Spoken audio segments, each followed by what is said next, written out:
April 29th, 1945, 0730 hours. The outskirts of Munich, Germany.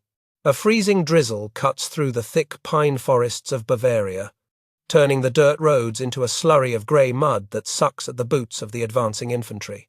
Private First Class John Dougherty of the 42nd Infantry Division shivers involuntarily under his poncho, gripping the cold steel of his M1 Garand rifle as the convoy of Willys jeeps and cargo trucks grinds to a temporary halt. The air does not smell like spring in the countryside, despite the greenery attempting to push through the frost, but rather carries the acrid, metallic tang of diesel exhaust mixed with the lingering scent of wet wool and unwashed bodies. The men of the Rainbow Division are exhausted beyond measure. Having fought their way across the Rhine and through the heart of the crumbling Third Reich, with a momentum that borders on the reckless, they have seen the destruction of major cities and the desperate, fanatical resistance of the Hitler Youth. Yet the silence of this particular morning feels heavier and more ominous than the artillery barrages of the previous weeks. Lieutenant Colonel Donald Downard scans the tree line with his binoculars, looking for the telltale glint of sniper scopes or the muzzle flash of a hidden machine gun nest. But the forest remains still, shrouding whatever secrets lie ahead in a veil of mist. General Henning Linden, the assistant division commander, studies a map spread across the hood of his jeep, the paper rapidly becoming damp and translucent under the relentless rain. His finger traces the route toward the sprawling industrial complex marked simply as a supply depot and garrison, situated just outside the medieval town of Dachau. Intelligence reports have been vague and conflicting, suggesting everything from a minor prisoner of war camp to a major SS stronghold. But the urgency in the orders from 7th Army headquarters implies that this objective is critical. Linden knows that the 45th Infantry Division, the Thunderbirds, is moving up on his flank, creating a silent rivalry between the units to see who can claim the prize of Munich first. The soldiers, trudging along the roadside, pay little attention to the grand strategy or the race for glory, focused instead on the immediate misery of their wet socks and the empty ache in their stomachs. They pass frightened German civilians who peer out from behind lace curtains in the pristine farmhouses that dot the landscape. White flags made of bedsheets hanging limply from every window. These villagers seem desperate to dissociate themselves from the regime that is collapsing around them, offering weak smiles and nervous waves to the conquering Americans. But their eyes betray a deep and terrified knowledge of what lies just a few miles down the road. Sergeant Bill O'Brien adjusts the straps of his webbing and spits a stream of tobacco juice into the roadside ditch, his eyes narrowing as the convoy lurches forward once again. He has heard the rumors circulating through the ranks about special camps where the Nazis kept their political enemies, places whispered about by the few displaced persons they have liberated along the way. O'Brien tries to dismiss the stories as exaggerated propaganda designed to fire up the troops, but a nagging feeling in his gut tells him that the reality might be worse than the stories. The war has hardened him to death, yet the atmosphere here feels different, lacking the clean, brutal logic of the battlefield. As the 42nd Division pushes closer to the Amper River, the natural barrier separating them from the complex, the sound of sporadic small arms fire echoes flatly against the low clouds. The retreating SS units are blowing bridges and setting up hasty ambushes, trying to buy time for something that the Americans cannot yet comprehend. The engineers rush forward with Bailey bridge sections, their shouts mixing with the roar of bulldozers clearing debris, while the infantry fans out into a skirmish line. The smell of the air begins to change subtly as they close the distance, the diesel fumes giving way to a faint, sickly sweet odor that drifts on the wind like the scent of roasting meat gone wrong. On the parallel approach, the men of the 45th Infantry Division are encountering similar resistance, their path blocked by a destroyed bridge that forces them to find alternative routes along the railway embankment. Lieutenant William Walsh of I Company leads his men along the gravel ballast of the train tracks, the crunch of their boots the only sound in the sudden lulls between firefights. Walsh is a hard-nosed officer who demands discipline, but he can sense the edginess in his platoon, a collective anxiety that has nothing to do with the fear of combat and everything to do with the unknown. The map indicates a large rail yard ahead, a terminus for the line that seems to serve the facility exclusively. The landscape of Bavaria stands in stark contrast to the violence of the moment, with the snow-capped Alps visible in the far distance when the clouds momentarily break. It is a surreal backdrop for the destruction of the German war machine, a place of fairy tale beauty that has been corrupted by 6 years of total war. The soldiers pass abandoned checkpoints and overturned vehicles, the detritus of a fleeing army that has lost its will to fight but retains its capacity for cruelty. Every farmhouse they clear reveals terrified inhabitants who swear they know nothing of the camp, their denials practiced and frantic, as if admitting knowledge would implicate them in a crime they cannot name. By mid-morning, the lead elements of the Rainbow Division have secured the bridgehead over the Amper, allowing the armour to cross and support the infantry advance toward the town of Dachau itself.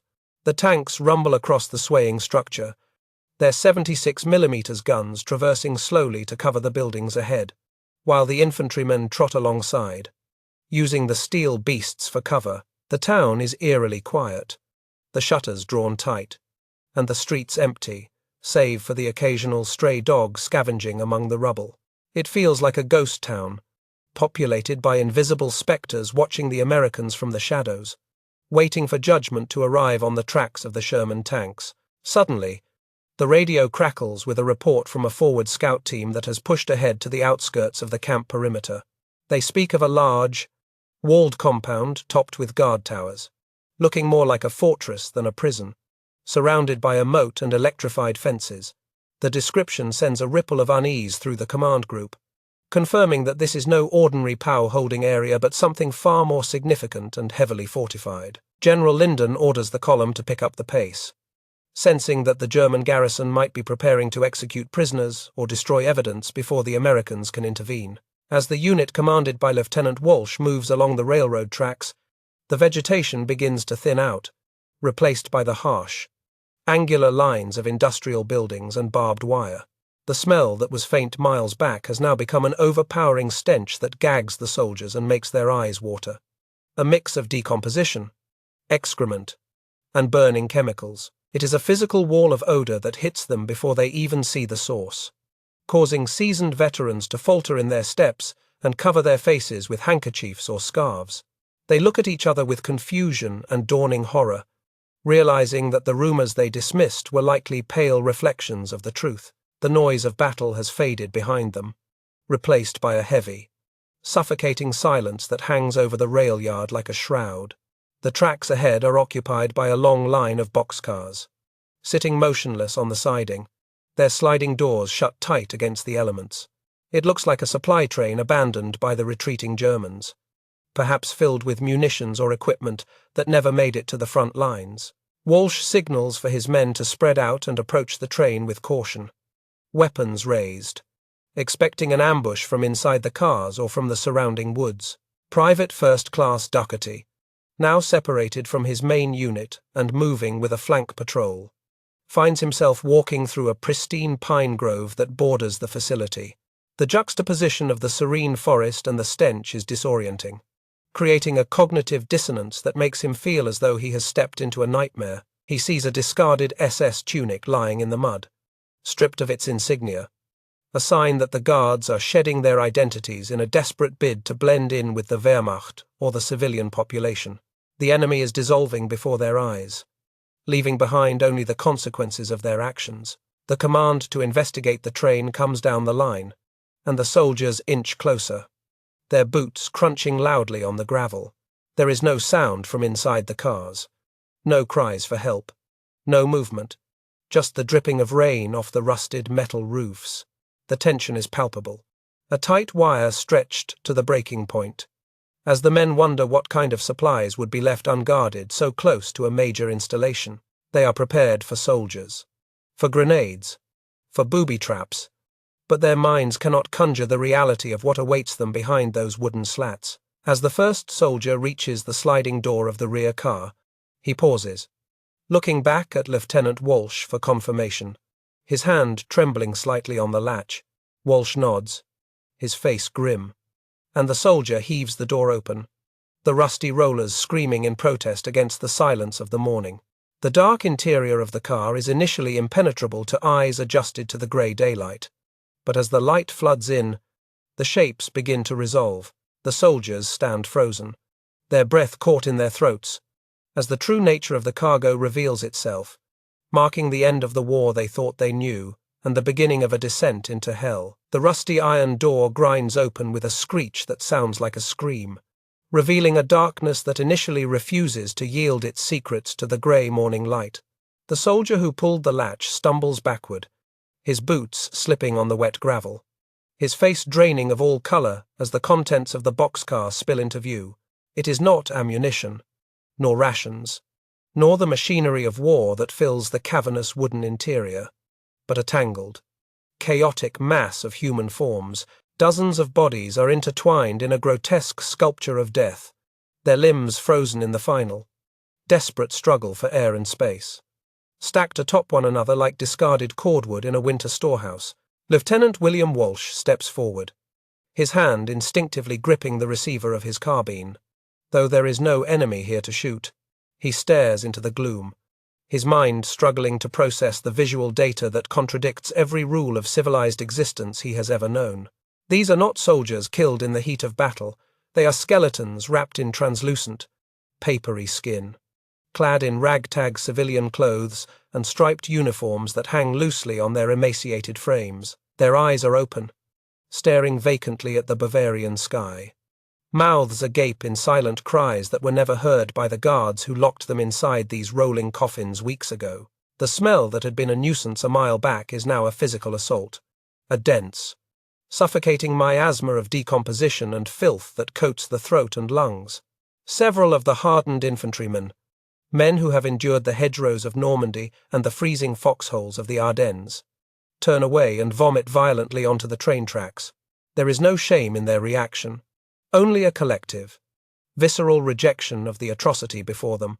The stench is the smell of slow, agonizing death, a mixture of starvation, dysentery, and the damp rot of bodies left to decompose in the confines of a cattle car. Walsh forces himself to look away from the first car and scan the length of the train, his heart hammering against his ribs with a cold, dull fury. The train stretches back along the siding, a serpentine line of 39 boxcars curving around the bend of the tracks, disappearing into the mist. He realizes with a sickening jolt that this is not an isolated incident. If every car is packed like the first one, there are thousands of dead sitting here on the outskirts of the camp. The scale of the massacre is industrial, a calculated logistics of extermination that has simply been parked and abandoned by the retreating SS. A medic rushes forward, his movements frantic and desperate, checking for a pulse on a body that has tumbled out of the open door.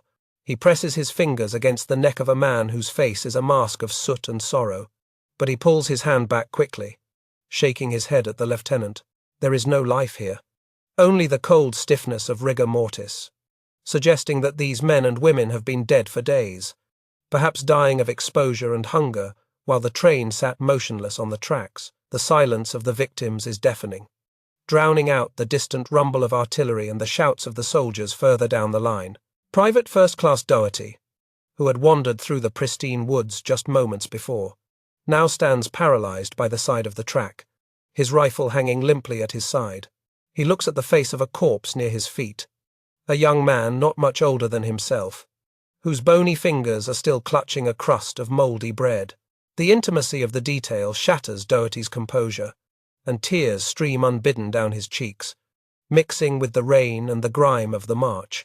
He tries to look away, to find something clean to focus on, but the horror is panoramic, encompassing the entire field of vision and blotting out the beauty of the surrounding forest. As the soldiers move down the line, opening car after car, the initial shock gives way to a simmering, dangerous rage that ripples through the platoon like an electric current.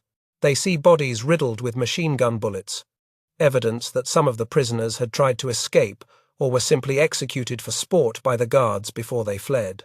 They see men who have been beaten to death with rifle butts, their skulls crushed, lying amidst the filth of the floorboards. The concept of the enemy shifts in the minds of the Americans. The Germans are no longer just opposing soldiers, but monsters who must be hunted down and destroyed without mercy.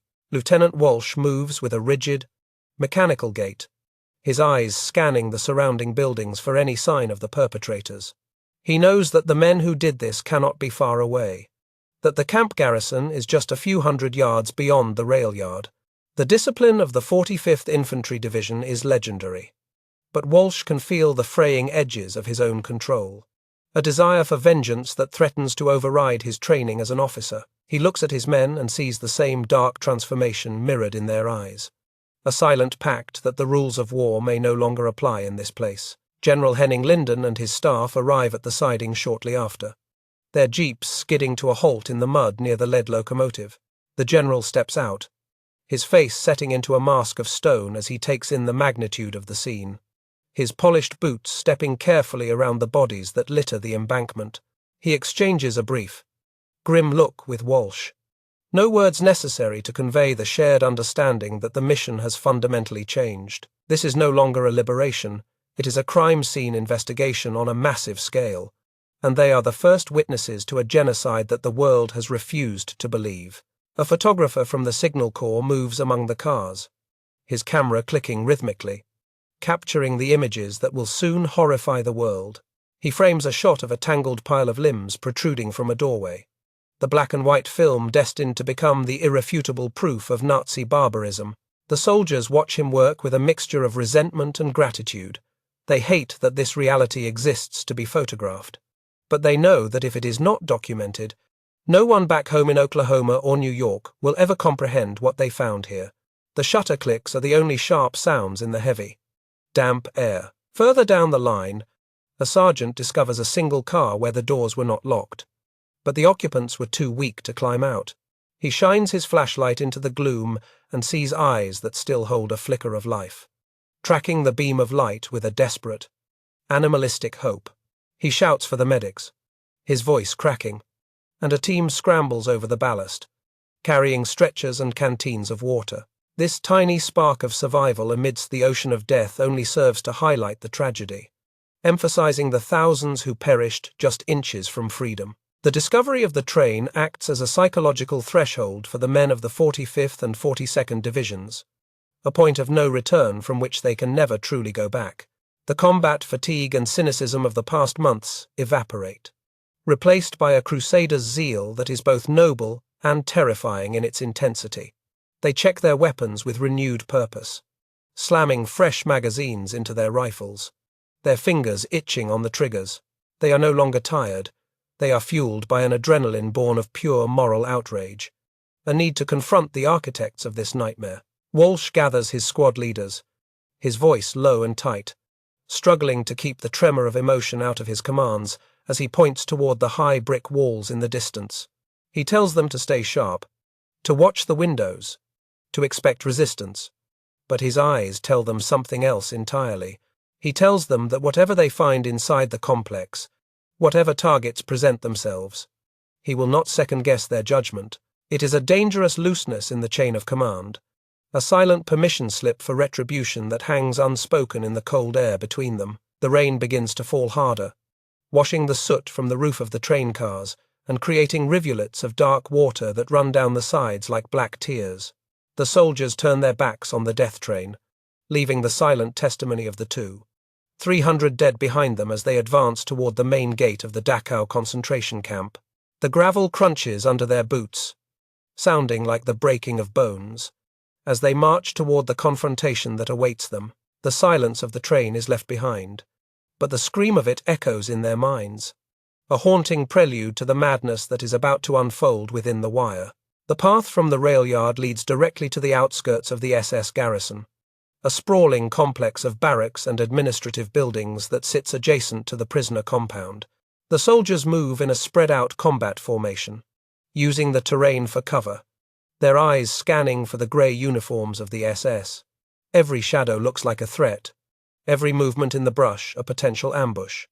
But the desire to push forward is overwhelming. They are drawn to the center of the horror like moths to a flame, compelled to see the face of the evil that could construct such a monument to suffering. The infantrymen of I Company, led by Lieutenant William Walsh, leave the horror of the railway siding behind them, but the image of the tangled corpses is burned indelibly into their retinas. They move with a dangerous, predatory purpose toward the cluster of administrative buildings that marks the entrance to the SS garrison, their weapons raised and fingers resting heavily on triggers. The transition from the silent, static death of the train to the active, hostile territory of the camp headquarters is jarring, adrenaline flooding their systems to mask the fatigue of the march. The air here is thick with the smoke of burning documents, as the German administration frantically attempts to erase the bureaucratic evidence of their crimes before the inevitable end arrives. Ahead of them lies the Würm River, a concrete-lined canal that acts as a moat between the outer world and the inner sanctum of the concentration camp complex. The bridge crossing the canal is intact, a tactical oversight by the retreating Germans that suggests panic rather than strategy, or perhaps a belief that surrender might still be an option. Across the water, the watchtowers loom like wooden skeletons against the grey sky, machine guns clearly visible in the nests, tracking the movement of the American troops. White flags hang limply from several of the towers, fluttering in the cold drizzle, but the barrels of the MG-42 seconds remain levelled at the approaching soldiers, creating a confusing tableau of capitulation and threat. From the direction of the main guardhouse, a figure emerges, walking stiffly toward the American lines with a polished, surreal precision that seems entirely out of place in the mud and gore of the battlefield. It is SS Obersturmführer Heinrich Skodzensky, the commander of the guard detail for the day, dressed in an immaculate black uniform with silver piping that gleams even in the dull light. His boots are shined to a mirror finish, standing in stark contrast to the filth-encrusted combat boots of the GIs who are advancing upon him. He carries himself with the arrogance of an officer who believes that the rules of the Geneva Convention will protect him, seemingly oblivious to the slaughter sitting just a few hundred yards away on the train tracks. Lieutenant Walsh watches the German officer approach, his jaw tightening until the muscles ache, a red haze of fury clouding his vision. Skodzensky halts a few paces away, clicking his heels together and offering a stiff salute, preparing to formally surrender the garrison to the first American officer he encounters. He begins to speak in English, his voice clipped and formal, attempting to negotiate the terms of the transfer of authority as if this were a standard military engagement. To Walsh, and the men of I Company standing behind him, this display of aristocratic etiquette is not just absurd, it is a profound insult to the thousands of dead they have just witnessed. The juxtaposition of the pristine SS officer and the rotting bodies in the boxcars snaps something fundamental in the minds of the American soldiers. Walsh does not return the salute. Instead, he stares at the German with a look of pure, unadulterated hatred, his hand tightening around the grip of his carbine. The idea that this man expects to be treated with the courtesies of war after presiding over a factory of death is incomprehensible to the Oklahoma National Guardsmen. The murmurs from the ranks grow louder, a chorus of profanity and threats that drowns out Skodzensky's prepared speech about order and protocol. "Get him into the jeep," Walsh barks, his voice cracking with the strain of holding back immediate violence. Unable to stand the sight of the man any longer, he gestures dismissively to his sergeant, refusing to engage in the charade of a gentleman's surrender, effectively stripping Skodzensky of his rank and dignity in a single moment. The SS officer looks confused, his script shattered, as rough hands grab him and shove him unceremoniously toward a waiting vehicle, the illusion of his authority evaporating instantly.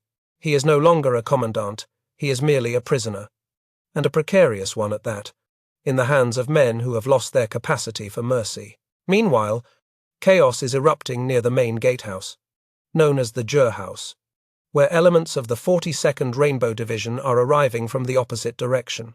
General Henning Linden creates a bottleneck as he tries to assert control over the entrance, accompanied by a surreal entourage of war correspondents, including the fearless Marguerite Higgins. The situation becomes a confused jumble of jurisdiction, with officers from the 45th and 42nd Divisions shouting orders that conflict with one another, all while the SS guards in the towers look on with nervous uncertainty.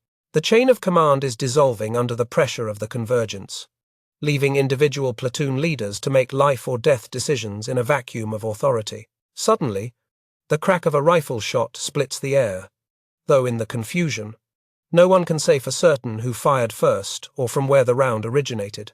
The sound acts as a catalyst, shattering the fragile standoff at the gate and sending soldiers diving for cover behind the brick walls and the wheels of their jeeps. The white flags on the towers are instantly forgotten as American machine gunners open up on the guard positions, the tracer rounds zipping through the air like angry hornets. The pretense of a peaceful handover is gone, replaced by the chaotic violence of a breach, with suppression fire raking the facade of the administration buildings. Lieutenant Colonel Felix Sparks, the battalion commander of the 45th, runs forward toward the bridge, screaming for his men to hold their fire and maintain discipline. But his voice is lost in the din. He realizes that the rage he felt at the train is shared by every man in his command, and that this collective anger is transforming a military operation into a vigilante action. He sees soldiers maneuvering toward the SS barracks, bypassing the standard clearing procedures and simply kicking in doors with grenades in hand. The objective is no longer to secure the ground. The objective is to hunt down the men in the black uniforms who are responsible for the smell that hangs over the camp. Inside the garrison perimeter, the SS troops who had not fled are caught in a trap of their own making. Confused by the ferocity of the American assault, some try to surrender, throwing their weapons down and raising their hands, while others, realizing that quarter will likely not be given, retreat into the buildings to make a final stand. The hospital building within the SS compound becomes a focal point of confusion, as American troops burst into wards filled with wounded German soldiers. The distinction between combatant and patient blurs dangerously. The moral lines erased by the overwhelming evidence of the atrocities committed just outside the windows. Walsh pushes his men forward into the coal yard area, a bleak, industrial space adjacent to the power plant, bordered by a high masonry wall that offers no escape.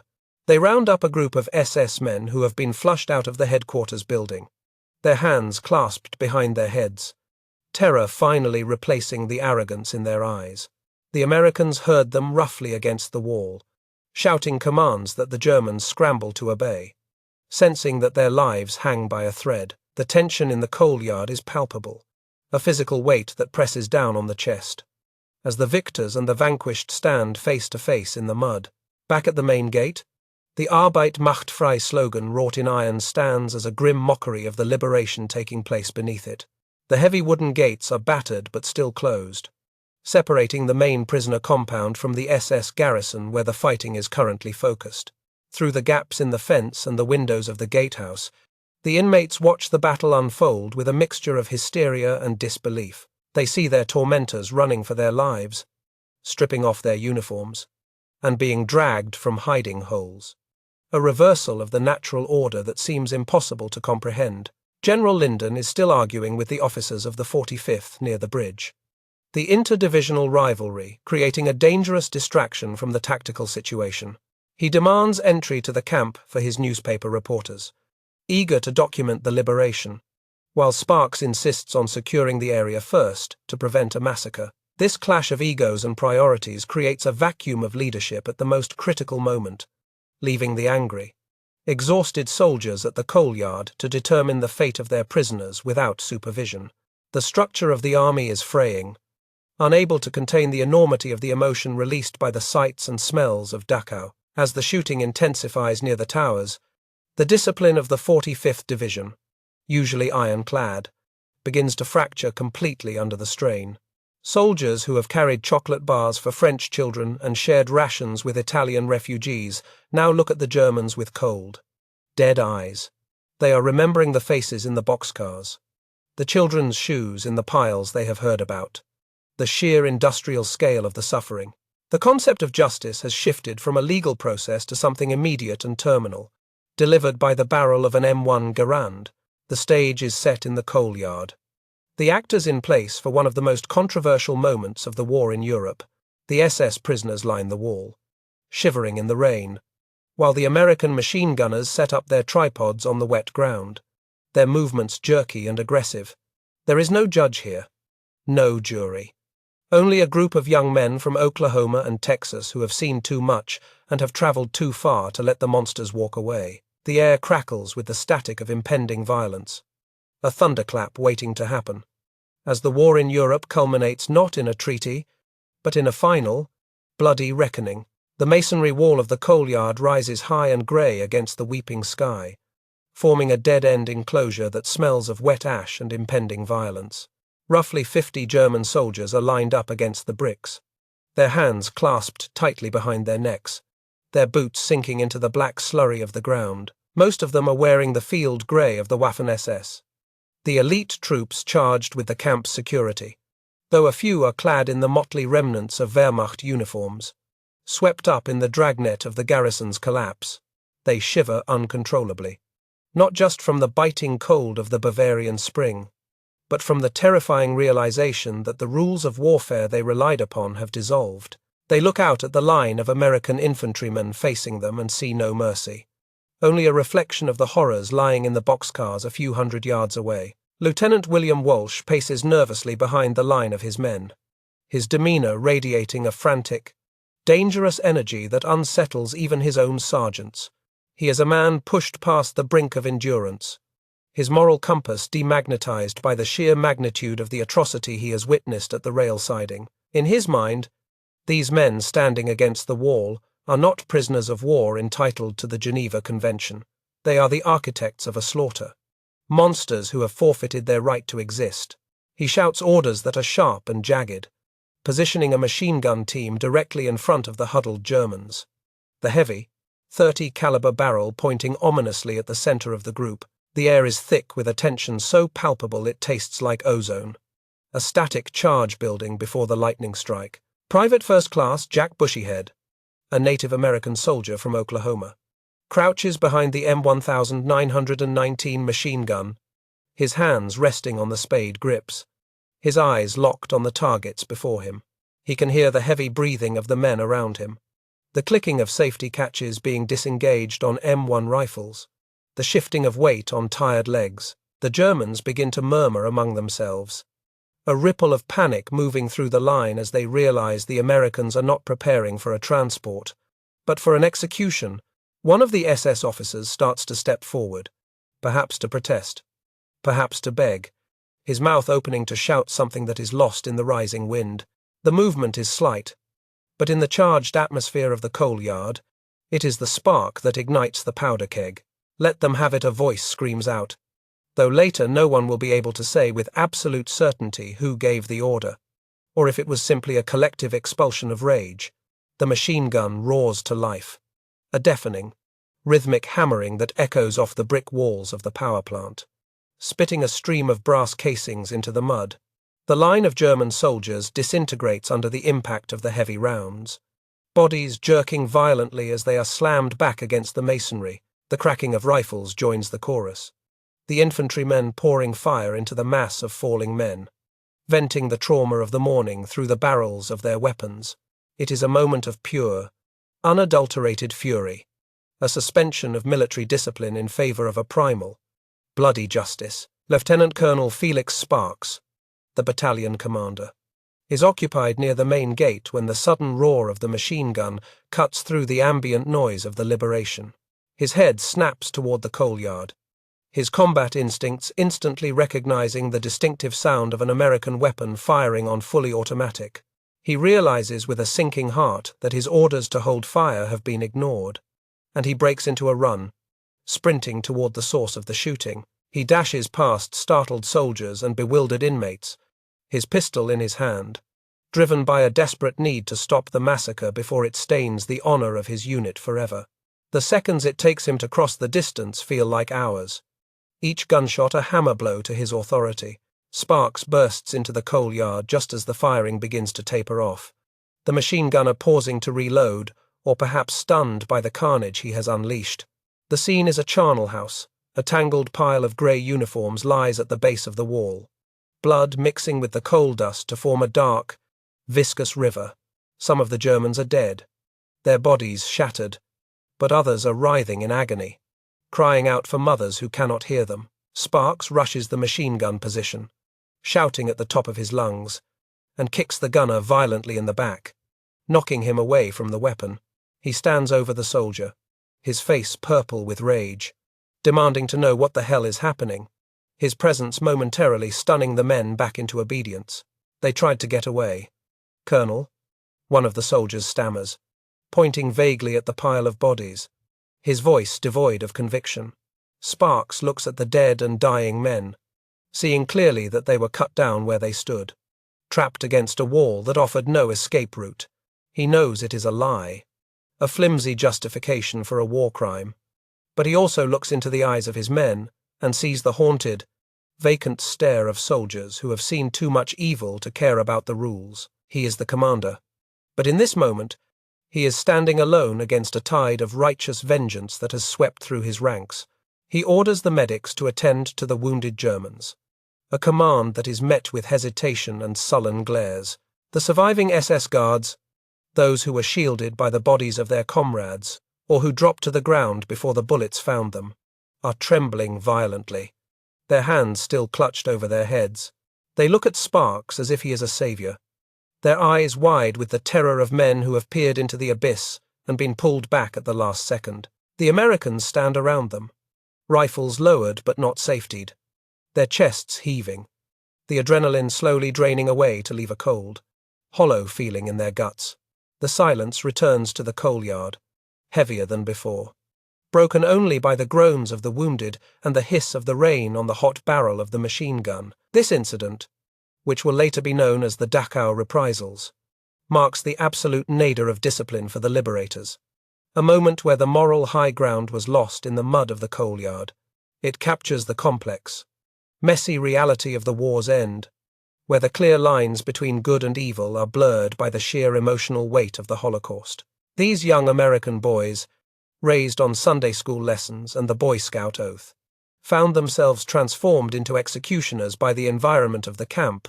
They did not wake up that morning intending to commit murder, but the journey from the train cars to the wall had stripped away their civilization layer by layer.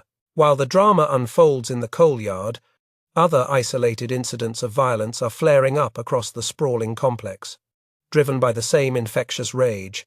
Near Tower B, American soldiers spot movement in the guard shack and open fire without warning, riddling the wooden structure with bullets until it falls silent. A German soldier tumbles from the trapdoor, falling 30 feet to the hard ground below, where he is finished off by a GI standing near the moat. The camp is being cleared not with the precision of a surgical operation, but with the blunt force of a sledgehammer. The soldiers are clearing rooms with grenades first and questions later, their patience for surrender non-existent. The medics move among the wounded Germans at the wall, applying bandages with a rough, professional detachment, their duty struggling against their revulsion. They have spent months patching up their own buddies, boys blown apart by German artillery and mines, and now they are asked to save the lives of the SS. It is a bitter pill to swallow, and the treatment is minimal, just enough to stop the bleeding. Nothing more. Colonel Sparks watches them, his hand resting on his holster, ensuring that no one decides to finish the job while his back is turned. He places a guard detail over the survivors, selecting men he trusts to maintain their composure, effectively quarantining the rage before it can spread further. The news of the shooting spreads quickly through the grapevine of the battalion, whispered from foxhole to jeep, growing in embellishment with every retelling. To some, it is a dark secret to be buried. To others, it is a badge of honor, a necessary act of cleansing that the brass just doesn't understand. The soldiers who pulled the triggers stand apart, smoking cigarettes with shaking hands, staring at the ground, trying to reconcile the action with the image they hold of themselves. They are conquerors, liberators, heroes. But in the coal yard, they touch something dark within their own souls that will haunt them long after the victory parades have ended. As the shock of the execution fades, the practical reality of the situation crashes back in on Colonel Sparks. He has thousands of prisoners to secure and a camp full of victims to manage. He turns his back on the wall, leaving the dead where they lie for the moment, and refocuses his attention on the prisoner compound. The sounds of the shooting have undoubtedly reached the inmates, and he worries that the panic will ignite a riot within the overcrowded barracks. He needs to establish order, and he needs to do it fast, before the chaos of the liberation consumes the very people they came to save. The atmosphere in the coal yard remains poisonous, a lingering cloud of guilt and justification that hangs over the area like a fog. The rain continues to wash over the scene, diluting the blood that pools around the boots of the dead. carrying it into the drains where it mixes with the coal dust. The war in Europe is technically over in this sector, but the killing has not quite stopped. Fueled by a hatred that runs deeper than politics or borders, the Americans have taken the camp, but in the process, the camp has taken a piece of their humanity, exacting a price that will not be paid until they return home to the silence of their own bedrooms. Sparks walks back toward the bridge, his boots heavy with mud, his mind racing with the report he will have to write, the explanations he will have to give. He knows that history will judge this day, but he also knows that judgment is easy for those who did not stand by the train and smell the death. He passes a young private who is weeping quietly against the fender of a jeep, overwhelmed by the totality of the experience. Sparks puts a hand on the boy's shoulder for a brief moment, a silent gesture of solidarity, before moving on to face the next crisis. The gates of the prisoner compound are just ahead, and behind them, 30,000 souls are waiting to see if their prayers have finally been answered. Inside the electrified perimeter of the prison compound, the world exists in a state of terrified suspension. 32,000 souls are crammed into barracks designed for a fraction of that number, their lives hanging by a thread that has frayed to the breaking point. They have heard the distant rumble of artillery for days, a thunder that promised salvation but also carried the threat of final annihilation. Rumors have flown through the camp like wildfire, whispered by the boldest inmates, that Heinrich Himmler has ordered the total destruction of the facility and that no prisoner is to be allowed to fall into Allied hands alive. They huddle in the gloom of the wooden blocks, listening to the sharp crack of American rifles and the ripping sound of machine guns at the coal yard, unsure if they are hearing their liberators or their executioners. Then, a shift occurs in the atmosphere, a subtle change that is felt before it is seen. The brutal barking of the kapos and the snarling of the guard dogs fall strangely silent. A prisoner with enough strength to stand peers through the wooden slats of a barracks window and sees a sight that defies the logic of the last 12 years. The guard towers, usually the source of death for anyone stepping into the neutral zone, are either empty or flying white flags made of rags. Across the moat, figures in olive-drab uniforms are emerging from the pine woods, moving with a loose, confident gait that is entirely unlike the stiff march of the Wehrmacht. A whisper starts in the back of the room and surges forward like a wave. Americans, the discipline of the camp, enforced by years of beatings, starvation, and the constant threat of the crematorium, evaporates in a single, heart-stopping heartbeat. Men who could barely walk hours ago, their legs swollen with edema or wasted to sticks, find a reserve of energy that comes from the very core of their being. They stumble out of the barracks, blinking in the grey light, and flood onto the muddy Appellplatz, the roll call square, where they had stood for hours in freezing rain and scorching sun. It is a human tide, a chaotic sea of vertical stripes and shaven heads. Surging toward the perimeter fence, they disregard the death strip, the area of grass where stepping meant an instant bullet from the towers, and press themselves against the inner wire. For years, the barbed wire fence was the ultimate boundary of their existence, a humming sentinel of death that sizzled with high voltage. But today, the wires are silent, the power cut by the fleeing administration or knocked out by the American artillery barrage. The prisoners press against it, testing fate with trembling fingers, and when no shock throws them back, they cling to the mesh in desperation. From the outside, it looks like a wall of humanity, a mosaic of suffering faces pressed against the metal diamonds. They scream, a cacophony of languages, Polish, Russian, French, Yiddish, all blending into a singular, deafening roar of freedom and America that rises above the sound of the falling rain. On the other side of the moat, the soldiers of the 42nd and 45th Divisions freeze in their tracks, their weapons lowering slowly as the magnitude of what they are seeing hits them. They have seen the dead on the train, but the living spectres before them are somehow more harrowing. These are not men, they are caricatures of humanity. Eyes bulging from skull-like heads, teeth missing, limbs like brittle twigs wrapped in rags. The soldiers stare, the aggression of the combat fading into a stunned exped, horrified paralysis. They are witnessing the entirety of the Nazi racial ideology staring back at them, not as a theory, but as a physical reality. The smell is overpowering here. The concentrated stench of thousands of rotting, sick, and unwashed bodies hitting the troops like a physical blow. A young GI, perhaps a farm boy from Iowa or a factory worker from Detroit, steps up to the edge of the water-filled moat, his heart pounding in his chest. He fumbles in his webbing, his hands shaking with a mix of adrenaline and sorrow, and pulls out a pack of cigarettes. He tosses it over the water and through the wire, a small arc of white against the grey sky. The reaction is feral. A dozen hands fight for the prize, a scuffle of desperate men over a piece of tobacco, their movements jerky and frantic. It is a heartbreaking display of how low these human beings have been brought. Stripped of dignity by hunger and fear, the soldier turns away, tears cutting clean tracks through the grime on his face, unable to comprehend the desperation he has just sparked. At the main gate, the Jurhaus, the situation is becoming dangerously chaotic as General Linden and his team try to navigate the crush. Among the troops is the war correspondent Marguerite Higgins, dressed in army fatigues with a helmet over her blonde hair, pushing forward with a fearlessness that matches the infantry. The prisoners spot her a woman, an American woman, and the hysteria reaches a fever pitch. They view her as a divine symbol, an avatar of the softness and civilization they thought was lost forever.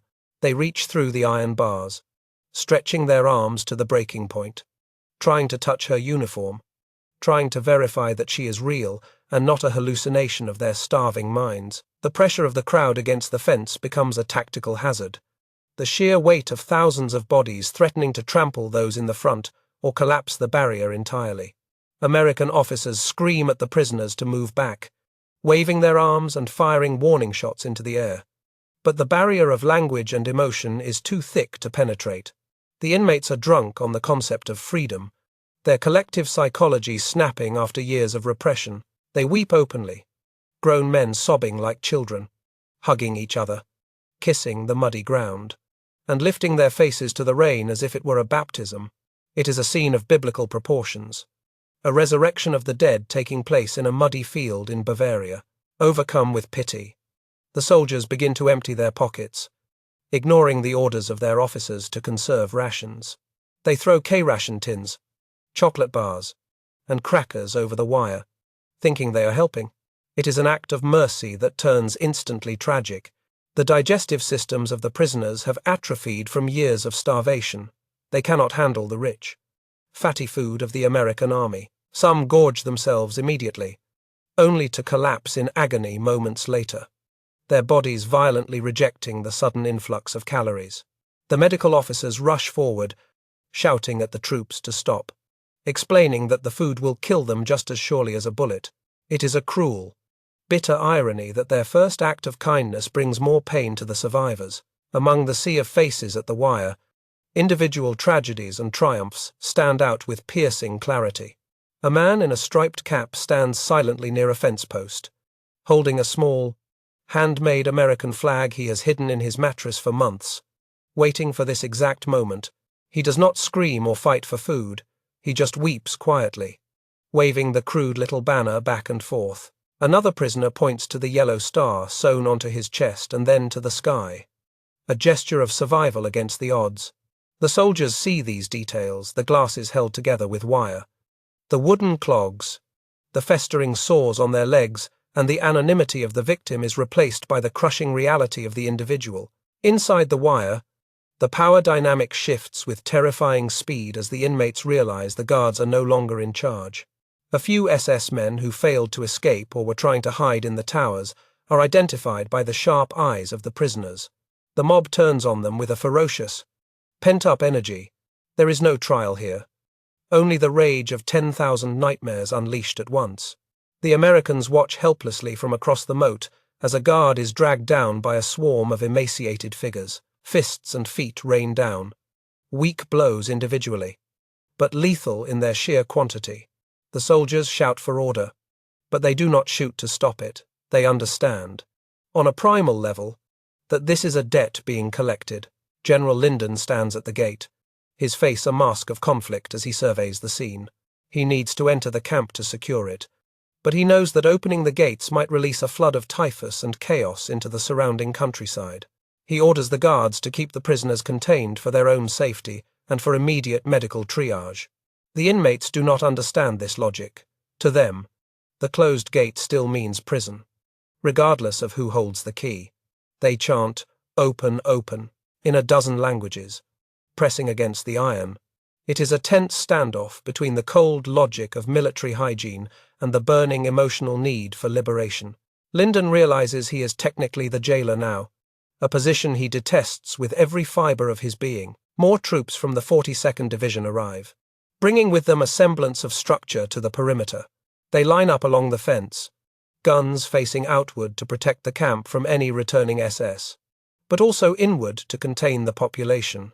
They look at the prisoners with a mix of awe and horror, their young faces registering the shock that will define their generation. They have come from the clean, bright towns of America to the cesspool of Europe, and the distance between those two worlds has vanished in an instant. They are breathing the same air as the survivors, and it tastes of ashes, sickness, and death. The sound of the camp has transformed completely. It is no longer the silence of the train siding or the sharp, terrifying crack of the execution wall. It is a low, continuous roar, a sound made of thousands of voices talking, crying, praying, and screaming all at once. It vibrates in the chest of every soldier standing near the wire, a physical force that cannot be ignored. It is the sound of humanity reasserting itself after years of systematic dehumanization. Even the birds seem to have fled the area, leaving the sky empty above the barracks, as if nature itself is stepping back to let this human drama play out without interruption. Finally, the order is given to breach the main gate. The heavy iron bolts are drawn back, the metal groaning in protest. The gate swings open, squealing on its hinges, and the barrier is gone. The Americans step in, not as conquerors, but as witnesses and saviors, walking into the heart of the darkness. The prisoners surge forward, not to escape, but to touch the hands of the men who have saved them, to touch the wet canvas of their jackets, to prove they are real. The boundary between the living and the dead, between the free and the damned, has finally been erased. The liberation has officially begun. But the nightmare is far from over. As the main gates of the compound swing open, the rigid military structure that has defined the American advance across Europe dissolves instantly into a chaotic, swirling vortex of human emotion.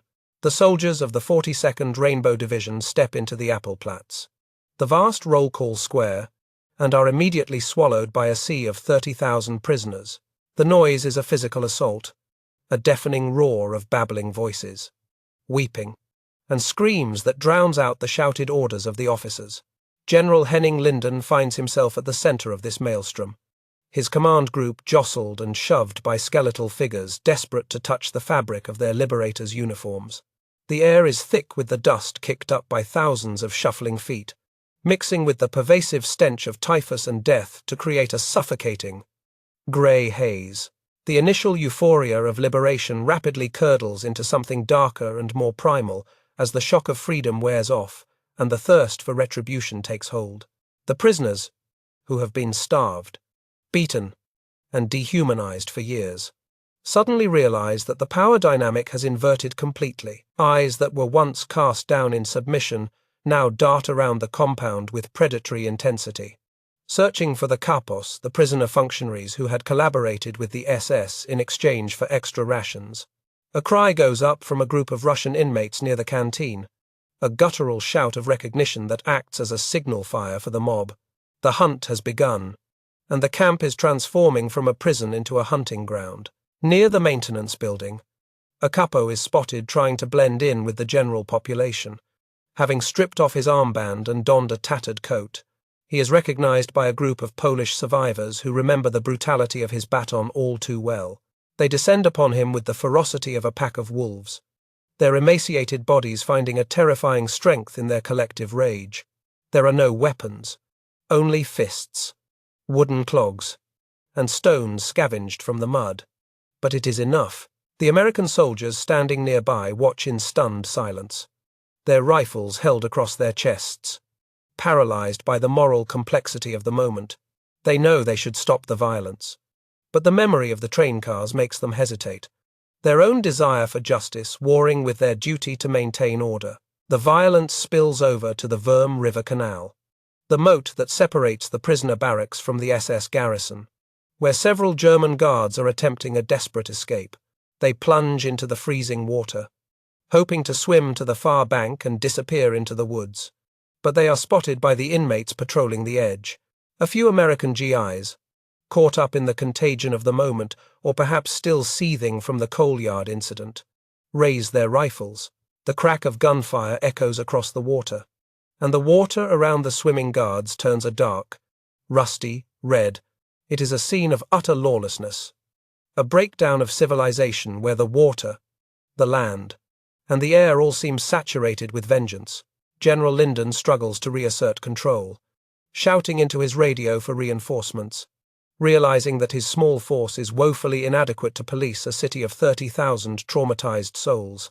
He climbs onto the hood of a jeep, waving his arms to clear a space. But the press of the crowd is relentless. The situation is exacerbated by the language barrier.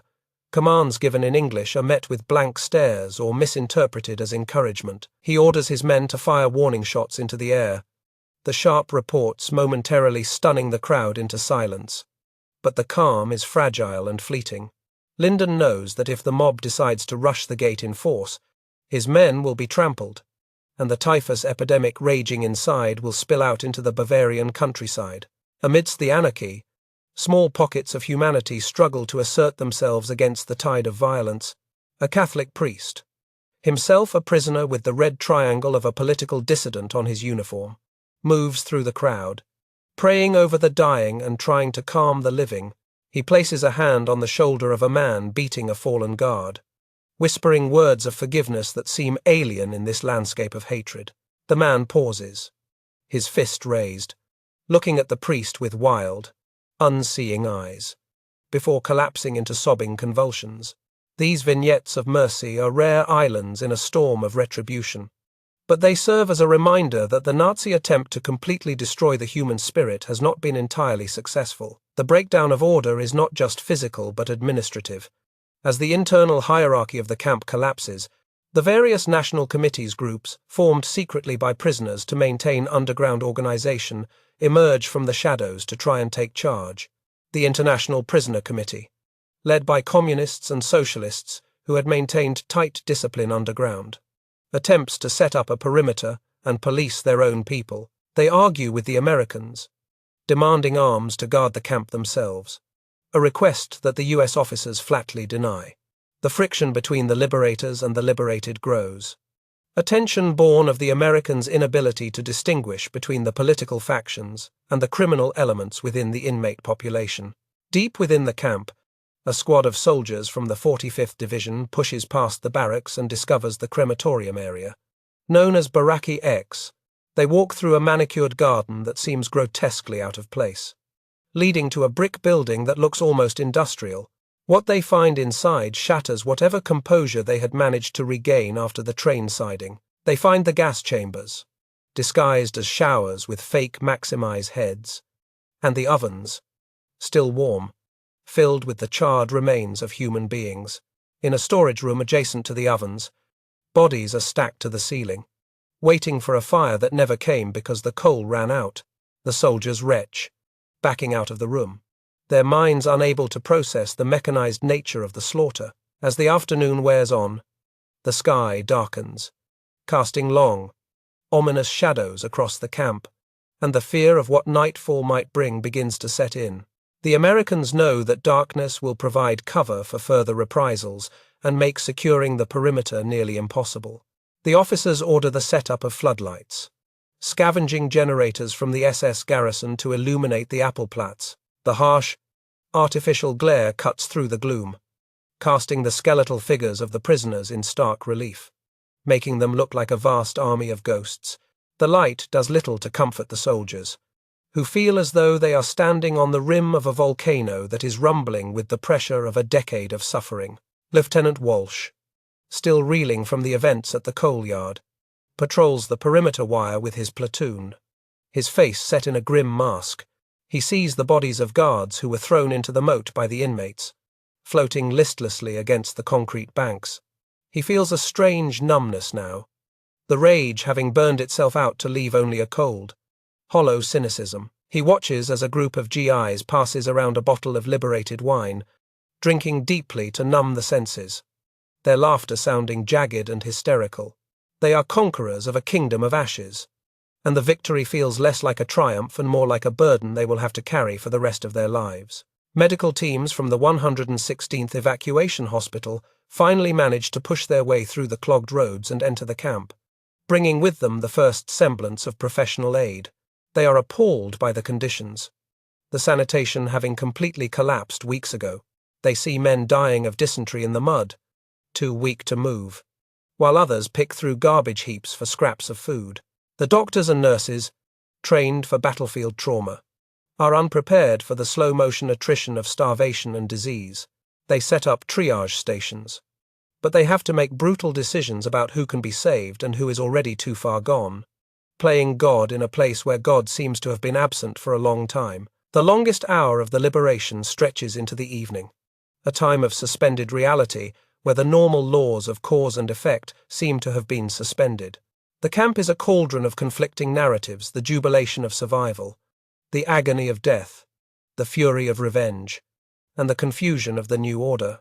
General Linden finally manages to establish a tenuous cordon around the main administrative areas, separating the prisoners from the weapons and the remaining German personnel. He is exhausted, his voice hoarse from shouting, his uniform splattered with mud and filth. He looks out over the camp, watching the thousands of fires lit by prisoners trying to keep warm, and realizes that the war of fighting is over, but the war of healing has just begun. In the shadows of Block 26, the barracks for the clergy, a group of prisoners gathers to sing a hymn, their voices thin and reedy but defiant against the roar of the crowd. It is a moment of profound, quiet resistance amidst the chaos, a reclaiming of their humanity through the simple act of shared song.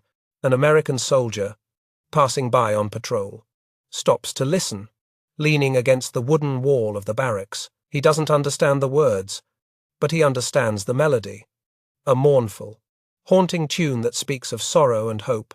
He closes his eyes for a moment, letting the music wash over him, a brief respite from the horrors he has witnessed, before shouldering his rifle and moving back into the darkness. As midnight approaches, a strange, exhausted quiet finally begins to settle over Dachau, broken only by the occasional scream or the rumble of a truck. The inmates, spent from the adrenaline of the day, collapse where they stand or crawl back into the overcrowded bunks. The Americans double the guard on the towers, watching the sleeping camp with a vigilance born of fear. They are the guardians of hell now, tasked with keeping the living from joining the dead. The first day of liberation ends not with a parade, but with a silent vigil under the weeping Bavarian sky, as history holds its breath for what comes next. The days immediately following the liberation of Dachau bring a strange, unsettled silence to the camp, a quiet that is heavier and more oppressive than the roar of the battle. The initial euphoria of the prisoners has faded into the grim reality of survival, and the adrenaline of the American soldiers has curdled into a deep, bone-weary depression. The sun finally begins to break through the Bavarian clouds in early May, casting a cruel, bright light on the magnitude of the atrocity that the grey rain had partially obscured. The stench of the camp, rather than dissipating, seems to ripen in the spring warmth, settling over the entire district like a poisonous fog that no wind can clear.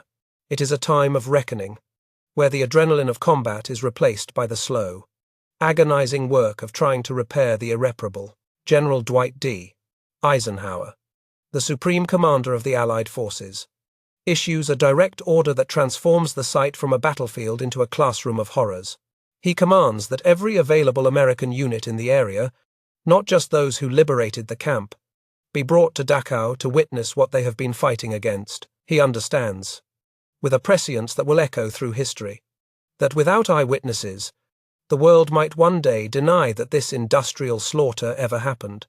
Trucks filled with GIs from rear echelon units, cooks, clerks, mechanics rumble through the gates, the men joking and smoking cigarettes until the moment they disembark. Then, the laughter dies instantly, replaced by the sound of retching and the shuffling of boots on gravel as they are led past the coal yard and the crematorium. The order extends beyond the military. The citizens of the town of Dachau, the pristine medieval village just a few miles down the road, are conscripted to tour the facility.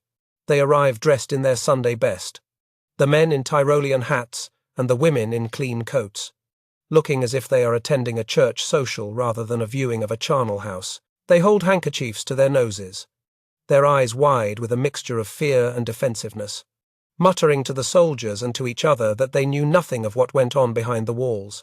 They claim they thought it was a labor camp, a prison for criminals, anything but the extermination center that lies before them.